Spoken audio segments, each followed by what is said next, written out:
반갑습니다. 저는 문화이론에 대한 연구를 맡은 글로벌 리더과 17학번 김성아입니다.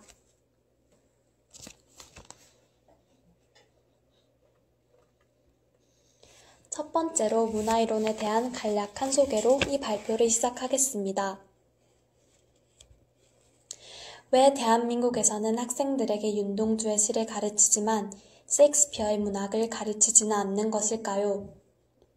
왜 KBS는 인터넷 통신망을 통해 국적과 인종에 상관없이 접할 수 있는 뉴스임에도 불구하고 Korean Broadcasting System이라는 이름으로 불려지는 것일까요?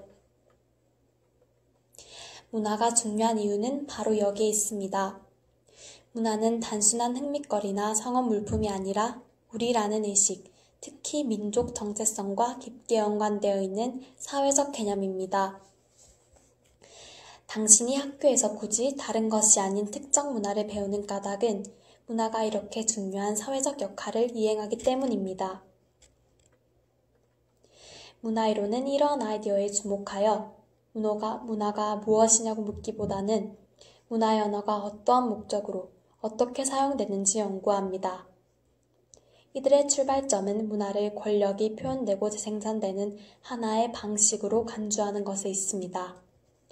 또한 세계를 해석하는 특정한 관점이 다른 관점을 제치고 우위를 차지하는 상황을 대중이 무차별적으로 수용하는 것에 대한 의심을 품습니다. 문화이론의 목표는 대중문화가 공식적인 과학적 연구 주제로서 자리매김하는 것입니다. 지금부터 교재와 참고 자료를 바탕으로 분석한 바를 말씀드리겠습니다. 문화이론의 대가를 소개드리기 전에 그에 대한 힌트를 드리겠습니다. 한번 맞춰보세요.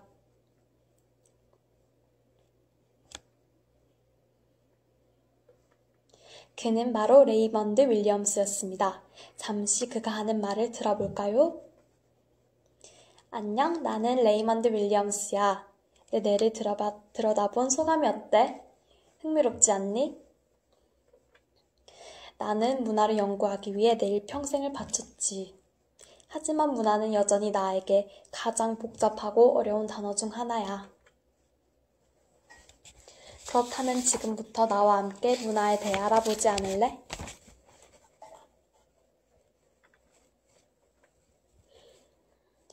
그의 가장 유명한 저서인 장구한 혁명의 목차는 다음과 같습니다.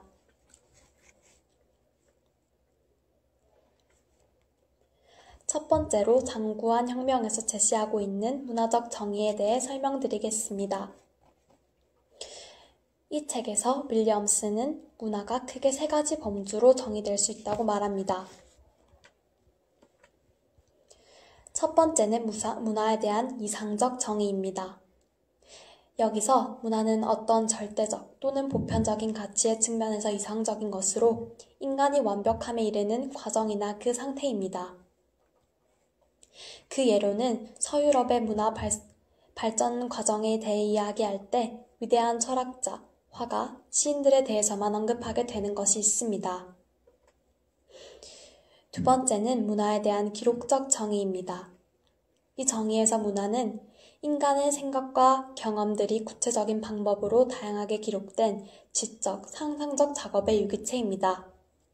여기서 문화 비평의 목적은 비판적 평가이며 이것은 첫 번째 정의인 이상적인 것을 다루는 분석과 유사한 형태를 띨 수 있습니다.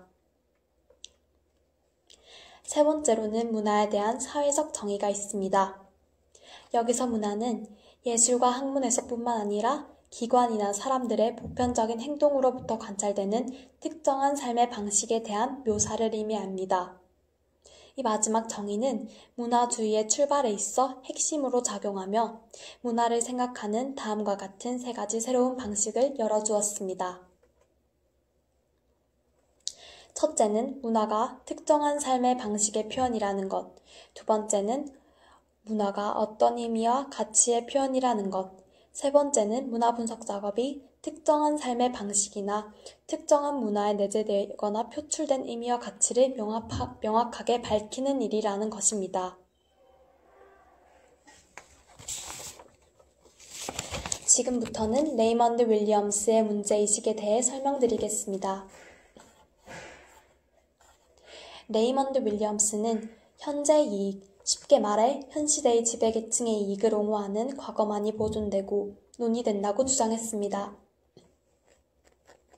이렇게 지배계층의 문화만이 받아들여지고 노동자 계층의 문화가 거부되는 과정을 선택적 문화라고 명명했습니다.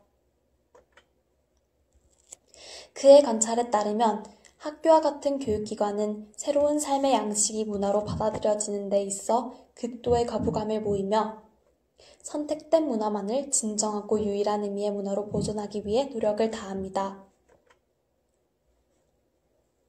윌리엄스는 또한 문화를 분석하는 데 있어 영국의 경험론적 개념인 감정과 유럽의 관념론적 개념인 구조가 교묘하게 혼합되어 있는 감정구조라는 개념을 제시했습니다. 감정구조란 특정 집단이나 계급이 공유하는 감정 혹은 가치입니다. 이는 정태적인 이데올로기나 불변하는 구조의 대척점에 서서 일탈로서의 우발성, 자율성을 강조하는 특징을 지닙니다. 또한 이는 구조와 인간 개인의 감정을 하나의 개념으로 포섭했다는 점, 특정 문화권에 살아가는 것에 대한 느낌이 어떠한 느낌인지에 대해 집중 연구했다는 점에서 그 의의가 있습니다. 지금부터는 참고 자료를 기반으로 한 마르크스주의와 문화이론의 비교에 대해서 설명드리겠습니다. 첫 번째, 마르크스주의에서는 핵심 개념으로 이데올로기를, 레이먼드 윌리엄스는 헤게모니에 기반한 감정구조를 바탕으로 이론을 전개합니다. 두 번째, 마르크스주의는 문화를 물질적 토대에 의해 일방적으로 형성된 상부 구조로 해석하지만 윌리엄스는 문화를 물질적 토대와 서로 영향을 주고받는 실체로 받아들입니다. 세 번째, 마르크스주의는 본래 사회의 구성 요소와 부분들은 갈등과 모순관계에 있고 결국 이 요소들이 사회 변동에 기여하고 있음을 가정하는 갈등론을 기반으로 합니다. 반면 레이먼드 윌리엄스는 문화를 인간 주체의 능동적인 실천이라는 관점에서 바라보는 급진적 상호작용론을 기초로 합니다. 하지만 둘 사이에도 공통점은 있습니다. 바로 교육의 역할인데요. 마르크스주의와 레이먼드 윌리엄스가 제창한 문화이론은 모두 교육이 지배계급의 이익을 재생산하는 역할을 하고 있다고 봅니다. 지금부터는 윌리엄스의 문화이론을 강의 내용 또는 토론에 적용한 바를 말씀드리겠습니다.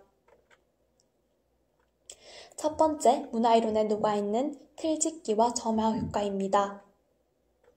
매스미디어에서 틀짓기란 뉴스 결정권을 가진 자들이 현실의 특정한 부분만을 선택하고 강조하여 표현하는 반면 다른 정보들은 완전히 무시해버리는 것을 의미합니다. 점화 효과는 먼저 제시된 점화 단어에 의해 나중에 제시된 표적 단어를 해석하는 데 영향을 받는다는 인지심리학의 용어입니다. 커뮤니케이션 분야에서는 틀짓기를 원인, 점화를 결과로 간주하여 이들을 송신자와 수신자 입장을 모두 다루는 하나의 포괄적 이론으로서 연구하기도 합니다. 프레이밍과 프라이밍은 문화이론의 관점에서 바라보는 교육의 과정과 매우 흡사합니다. 교과서는 문화, 사회, 지리 등의 긴 역사 중에서 현재 지배계층의 이익을 배척하지 않는 또는 옹호하는 부분만을 교양 있는 문화랍시고 단편적으로 발췌 소개합니다. 학생들은 교과서가 제공해준 지식의 틀 내에서 세상을 바라보고 해석하며 수업 시간에 다뤄지지 않는 내용은 자연스럽게 사고 과정에서 배제시킵니다. 이렇게 정보 제공자 차원에서의 틀짓기와 수용자 차원에서의 점화가 동시에 발생하며 문화는 지배계층의 이익을 재생산하는 사회적 역할을 성실하게 수행하게 됩니다.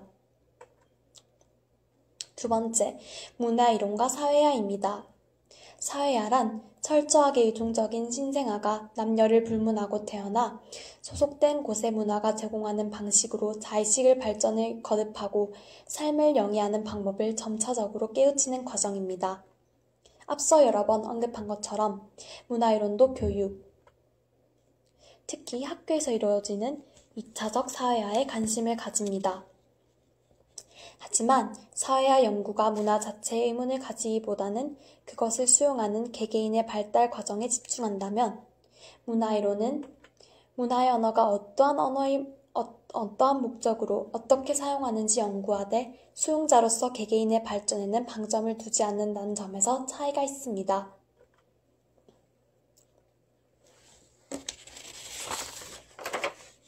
지금부터 연구의 결론을 말씀드리겠습니다. 레이먼드 윌리엄스 이전의 이론가들은 문화를 좁게 해석하고 위대한 작품만이 문화 연구의 대상이 되어야 한다고 생각했습니다. 하지만 윌리엄스는 장구한 혁명을 통해 문화는 이상적 정의, 문서적 정의, 사회적 정의가 엉켜있는 종합적 실체이며 특히 예술과 학문에서뿐만 아니라 기관이나 사람들의 보편적인 행동으로부터 관찰되는 특정한 삶의 방식의 묘사인 사회적 정의가 중요함을 이야기했습니다. 또한 문화가 생성되는 원동력으로 이데올로기의 대척점에 있는 감정구조라는 개념을 제시했습니다. 그 결과 윌리엄스는 문화를 이성적 정의와 문서적 정의의 협소한 틀에 설방시켜 모든 삶의 방식, 즉 대중문화로 탈바꿈시켰습니다.